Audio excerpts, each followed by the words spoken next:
8 acres in the Snake River in Idaho here. This is Miles McLaughlin at Wilco Land. What we do is we buy and sell raw land, undeveloped, totally raw land investments here at Wilco. So um, this property itself, what I'm going to go over in this video, I'm going to talk about a summary of it. I'm going to go over things like how to access it on your own, you can do some of your own due diligence, what other folks are doing with similar types of properties, and things like that. So just kicking this off with a disclaimer, this isn't real estate advice. It's not legal advice. You as a buyer need to conduct your own due diligence. We do sell all of our property as is at Wilco Land.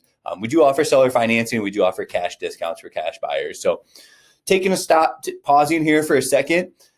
What a cool location, right? This is some good drone imagery our photographer got. And I want to zoom in here. I want to pause on this photo. Our property is on the side of the hillside like this. We are adjacent to BLM land. It's really just a world-class location, right? And I'll show you the location here in a second. You can see other folks are building into their properties at different depths. Here's another person that's using it down there. So you can see, I wanted to give you guys an example of what other folks are doing with their properties. So, whether it's an RV site or kind of a manufactured home or a cabin, these are really cool opportunities to build in this remote area on the Snake River. So I'll get back to the photos here in a second. I do want to show you where it's located on a map here. So we're right here on the border of Idaho and Oregon, right? So just zooming out a little bit further to see where we're at here. Just north of Ontario, kind of south of Baker City, Oregon. Then we're along the Snake River here around like Mineral, Idaho. Weiser, Idaho is down here. And we're not too far away from Boise, right? We're not too far away from like the Cascade Range here too, Cascade Valley, and even up into where is this? Southern Washington here, right? So again, giving you kind of a bird's eye view of this location. I do have it pulled up here on Google Earth. So it's pretty interesting. You can see it's really cool. Google Earth has a bunch of imagery that we can look at to see what the river looks like. Obviously, our photographer did a great job. Here's Soda Creek Camp, but our photographer did a great job going back to the listing and getting these photos, right, of the property for us. These are drone photos looking at our property. Okay, and I'll show you guys. You can see people are building in. What they're doing is they're building into the side of this hill like that. That looks like a pole barn, maybe some manufactured homes and stuff like that. Here's somebody who's got an RV site down here, and there's like a little house. So I don't know what the deal is with power, how close it is. I assume with people developing like that, there is access to power for these properties, and it's not too outrageously expensive. You can camp, you can RV out here, so there's a lot of opportunity for just recreation. We really have it priced as a recreational property, but again, I'm assuming you can develop this property based on these similar properties nearby ours. They must have some sort of septic system, some sort of way to dispose of waste. If not, it's a dry cabin. They must have power, and it's not like these people are millionaires and they paid $500,000 to develop their property, right? Like it looks like modest, affordable properties. So again, you guys can look through these photos on your own. I don't have a ton on this property. This really is a cool location. I'll pull it up one more time on Onyx Maps. I'll talk more about how to do your own due diligence and deeper dive into what you can do with the property here in a minute. But my favorite app to go visit land is going to be Onyx Maps. I have it pulled up here. I have the layer on for Idaho showing private land ownership. This is Onyx Hunt.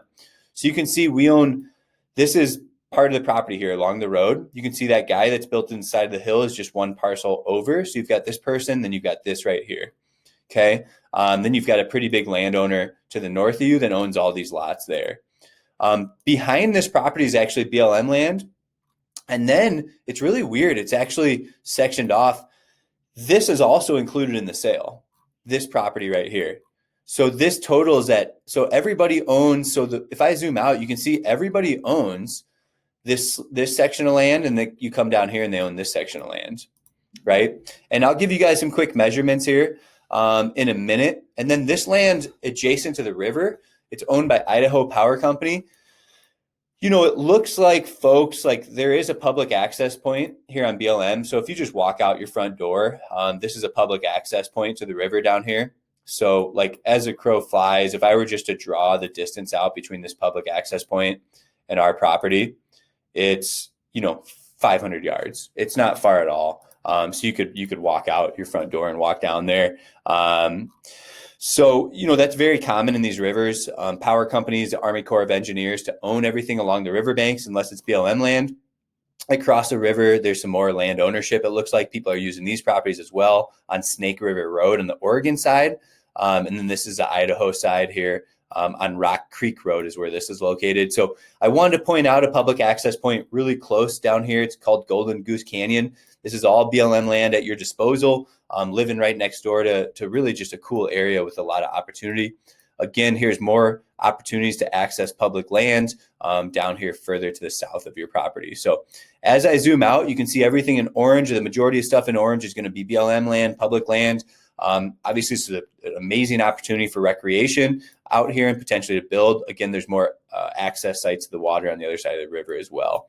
As you go up north, it even continues to more public land and access points, even going north of the property. Right. So getting back to the property, we do have, again, this little canyon here.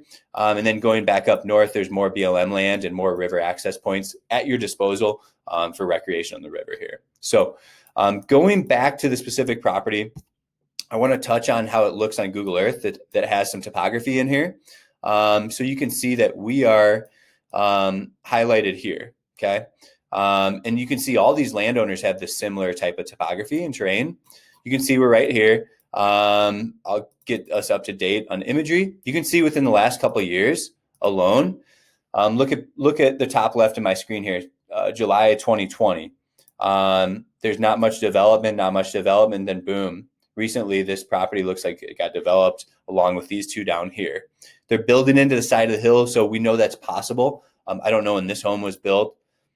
So this one's a little bit older, it looks like. It's been here for a long time. And they've got this RV site down here, or whatever. So Google Earth is pretty cool. You can do like a time lapse. So getting back to the most recent imagery here, I just want to give you guys some dimensions on this property. I'm using what's called the ruler on Google Earth, and you can see the width of this property. I think that's going to be a common question, is somewhere around 115 feet.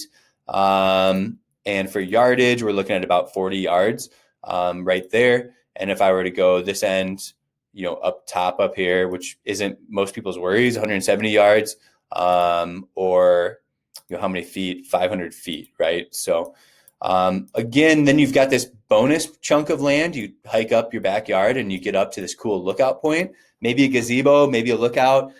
I don't know. It's pretty cool. It's an added bonus to the property. So just keep that in mind that this thing totals, I think, 8 acres or 8 and some change. Really, your best access site off the road is going to be this one down here. The added bonus is this extra land up here. So being next to BLM land is obviously a bonus for people. There's no neighbors in your backyard. So what can a guy do with this property? You got to look into zoning. Like I said, I'm not sure about utilities. Mobile and manufactured homes are allowed. Camping and RVs are allowed. According to our due diligence here, the land is undeveloped. I'm assuming you got to go through the health department for septic systems. You got to go contact local well drillers maybe. Maybe they've worked on some of these homes nearby and they can give you an idea on well depth. I'm assuming with the river right there, it's not going to run too deep, right? So well is probably going to be pretty realistic and pretty affordable. Lastly, when it comes to, what you can build and what you can do on the property, simply go to the county website, look up the zoning information, or give them a call and talk to them about your plans, right? So that's going to come with that land investment. But regardless of if you want to develop or if you just want to use it for recreation, this is a really solid spot, along the Snake River. We don't get a lot of land investments like this close to the river with this type of views in the canyon there and valley. So get with us if you have questions. I'm Miles McLaughlin here at Wilco Land. I do have more properties out here in Boise area, Pebble Creek area near Lava Hot Springs. So kind of all over Idaho, Kellogg, Idaho, the Grande River, the Grande Ronda River, in La Grande, Oregon, if I'm saying that right. I hope so. And then I've got some other stuff down here in Boise too. So a half an acre in Boise and 6 acres outside of Boise too. So give us a call here at 605-299-5553 if you have questions. Thanks for tuning in.